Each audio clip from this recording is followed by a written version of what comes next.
Hey, I'm Jamie. I got a 41 in IB, and today I'll be sharing with you everything you need to know about IB. In the first half of this video, I'll be sharing a brief overview of what the IB is. In the second half of this video, I'll be sharing my own personal experiences in the IB. So what is the IB? So the IB stands for International Baccalaureate, and it's a 2-year-long high school program where students take 6 subjects from a variety of subject areas, including the humanities, languages, maths, and sciences. The IB is internationally recognized and is taken by students all around the world. Furthermore, on top of the 6 subjects which IB students have to take, IB students also have to write an extended essay, write a TOK essay, and also do CAS, which I'll explain about later. So let's dive into the IB subjects. So in IB, students have to take 6 subjects from a variety of subject areas. And the first group of subjects is studies in language and literature. And in other words, this is just analyzing text and writing essays in your own native language. And for this category, there are 2 options. There's literature and language and literature. Literature does studies into traditional text types, such as books, poems, and short stories. Whereas in language and literature, students also get to study non-literary text types, such as films, advertisements, and infographics. I personally took English language and literature, and it was a really fun subject. So the second category of subjects is language acquisition. In IB, there are a variety of languages which you can choose to take. For example, my school offered Spanish, French, Mandarin, and Japanese. And it's fine if you don't know any languages before you take IB, because there's also ab initio versions of languages where you start learning language from the ground up. The third group of subjects is individuals and societies, also known as your humanities. And pretty much this includes subjects such as history, economics, geography, and psychology. Personally, I did HL economics and I enjoyed it because it was really interesting. The fourth group of subjects which IB students have to take is the sciences. Of course, IB has all of the traditional sciences on offer, such as physics, chemistry, and biology. But also some IB schools offer some interesting sciences, such as computer science and sports science. Personally, I did HL physics and SL chemistry, and I found them to be pretty rigorous because they covered a lot of content. The fifth group of subjects are mathematics, and there are 4 choices which students can take, and I'd highly recommend you doing further research on this. So there's math analysis and approaches, and there's also math applications and interpretations, and these are offered in both HL and SL. Generally, math analysis and approaches has a better reputation with universities because it's a little bit more rigorous, and especially math AAHL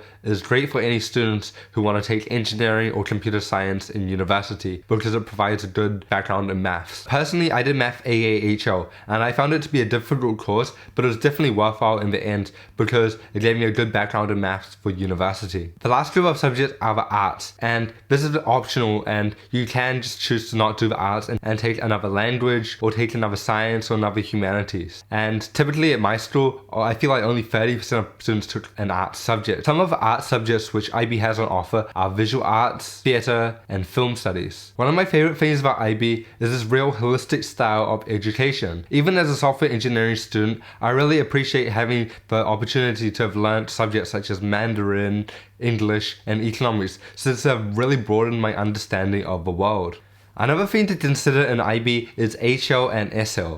So HL stands for higher level and SL stands for standard level. The difference between HL and SL is that generally HL is harder and it has more content. For example, HL physics and HL math are both substantially harder than the SL counterparts, and they have quite a bit more content as well. However, this is not necessarily the case for all subjects. For example, subjects such as economics HL and English HL actually might be easier than their standard level counterparts, since they also have additional assessments which are considered to be easier. Let's talk about how IB is assessed. So IB is assessed through mainly the final exam at the end of the 2 years, in either May or November, and the final exams are worth between 70 to 80% of your marks for each subject. The other 20 to 30% of your marks in IB are determined based on your performance in your internal assessments, which are assignments or speeches which you do towards the second half of IB within your school. Now let's talk about IB grades. So in IB, each subject is graded between 1 and 7, and since 6 subjects are taken, the total maximum subject score is a 42. Furthermore, there are 3 bonus points which are determined based on your performance on your TOK essay and your extended essay. So therefore, the maximum IB score is a 45. Let's talk about CAS. So on top of your 6 subjects, TOK, and the extended essay, you also have to do CAS, which stands for Creativity, Activity, and Service. Pretty much CAS is just IB forcing you to take 3 extracurriculars. And for CAS, you can do a variety of things. And for creativity, you could learn an instrument or you could work on an arts project. For activity, you could do sports either on your own or in a team. And for service, you can do service within your school or within your local community. So personally for my CAS, I played tuba in my school's concert band for creativity. For activity, I went on an hour run twice a week. And for service, I helped take photos and make videos for the Howard Youth Council. CAS definitely does take a bit of time away from your studies, but I actually really enjoyed it because it enabled me to stay balanced and spend time doing things which I enjoyed. Another benefit of CAS is that the CAS activities which you do can also be beneficial for your university and scholarship applications by showing that you are an all-rounded student.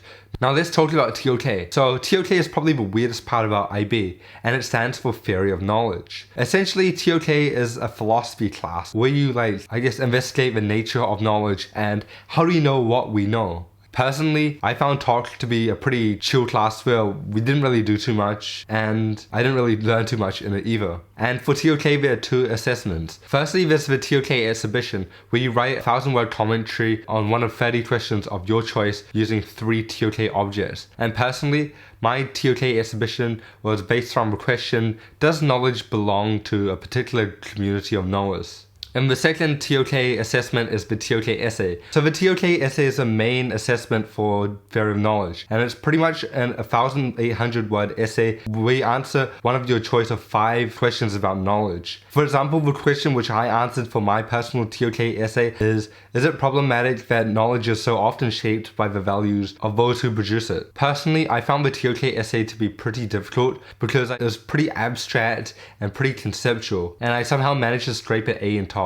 So now let's talk about the extended essay. So the extended essay is another core component of IB, and it's a 4,000 word essay on a subject of your choice. You can pretty much do an extended essay on anything related to one of your IB subjects, and I had friends do a variety of different extended essays. For example, one of my friends did an extended essay on the business strategy of Tesla for business management. Furthermore, another friend did an extended essay about golf swings for physics, and another one of my friends did an extended essay on how to make the production of concrete have less emissions for chemistry. And the EE is quite a difficult process, and one of the most difficult bits about it is just coming out with a question, because you want to do an investigation which is unique while not being too broad or too niche. Yeah, another hard aspect of extended essay is the research, because you have to sift through a lot of research papers and organize a lot of information. Personally, I found the extended essay to be a pretty chill process because I did mine on English. And my extended essay was pretty much about how the book Revolutionary Road challenges the gender roles of the 1950s. Yeah, and actually I really enjoyed doing the EE. And I feel like you'll enjoy the EE if you do yours on a topic which you're really interested about. Let's talk about my experience in IB.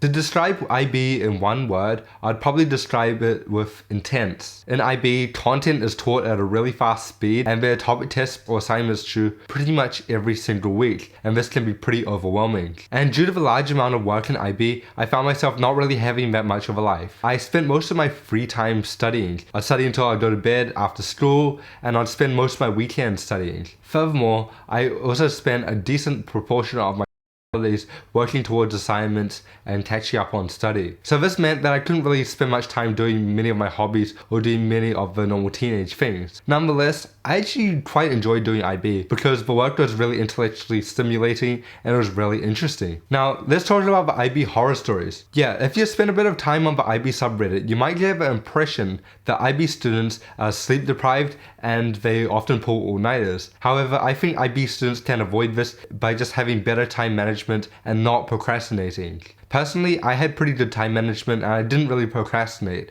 So the latest I ever slept in IB was 2:30 in the morning once when I had 2 IA drafts due on the same day, and most days I'd get at least 8 hours of sleep. Another question I want to address is, can you have a life in IB? So generally, IB students don't really have that much of a life because there's so much content and so much stuff to study for.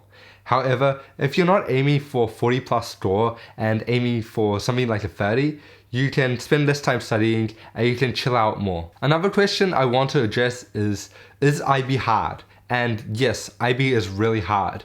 and it's just due to the large amount of content. While students in A-levels only have to take 3 subjects, IB students have to take 6 subjects in addition to CAS, TOC, and EE. And this means that IB students always have stuff to study for, and they're always short on time. But in terms of how difficult I found the content of IB, I think it varies between person to person. I found the IB content to be fine in difficulty. It wasn't too hard, but the hard thing about it is just how quickly everything is taught, so it can be a little bit difficult to digest everything. Another question I want to address is, should you do IB? I think this really depends on you as a student and your personal goals. The IB is really difficult because of its large workload, but generally it does prepare you well for university by giving you skills such as time management and responsibility over your own education. Another thing to consider about IB are the subjects which are on offer. In particular, my IB school didn't offer that many subjects, and they only offered the main core subjects. And they didn't really have subjects such as sports science, computer science, film studies, and theatre. So if you're really interested in those subjects or want to pursue them in the future, maybe IB is not the best option for you. Another question I want to address is, do you need to be smart to do IB? I have a pretty controversial hot take, but I think you need to be at least an average student to be able to do IB, because IB teaches content at a really fast speed, and if you're a little bit of a slower student, you might not be able to keep up. However, I feel like the factor which matters more than intelligence to IB is just having a good work ethic. So if you're not willing to put in the hours and not willing to put in the study, I don't think you'll be able to cope in IB, because there's just so much work you have to do and you have to be responsible for your own education. However, I think if you work hard and dedicate yourself to your studies, you should be fine in IB. Another question which I want to address is IB stressful? And I think IB is generally quite stressful because students being students like to procrastinate and do things at the last minute, and this can create really stressful situations. Another stressful aspect of IB is that 70 to 80% of your marks are determined based on your results for one exam session. Personally, I didn't find IB to be too stressful because I didn't procrastinate and I started all of my assignments early. Another question which I want to address is, how do you get over 40 in IB? I think firstly, of course, you need to work really hard and you need to really dedicate yourself to your studies, but you also need to study smart. So my general study strategy for IB is to understand the content really well. And if you don't understand some areas of content, you can always ask your teacher for additional help, or you can watch YouTube videos to boost your understanding of the concepts. Now, in terms of how to learn the content, I would strongly recommend using Anki flashcards because they use spaced repetition and active recall to build your long-term memory. And the last and most important step to learning and mastering your content is doing lots of practice questions. By doing practice questions, you get to familiarize yourself with the way in which IB assesses things, and you can test your knowledge. Let's address the question, was IB worth it? So I just finished my first term at university, and I think IB definitely helped to prepare me well for university. In terms of the content side, I'm going to be honest, I feel like 90% of the content which I learned at IB is useless for my university studies. In my first term of studies, I took 2 math courses and a Gen Ed, and I found Math AAHL to be really beneficial for one of my math courses, where 70% of Math AAHL's content aligned with my university course. However, I feel like IB really helped me to develop good study habits, responsibility over my learning, and good time management, and those really helped me out during my first term in university. Now let's talk about IB subject recommendations.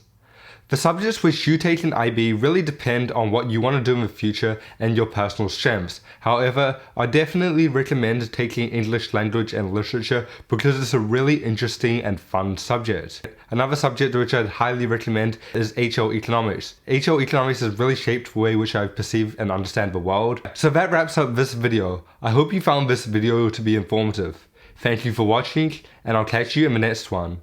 Bye.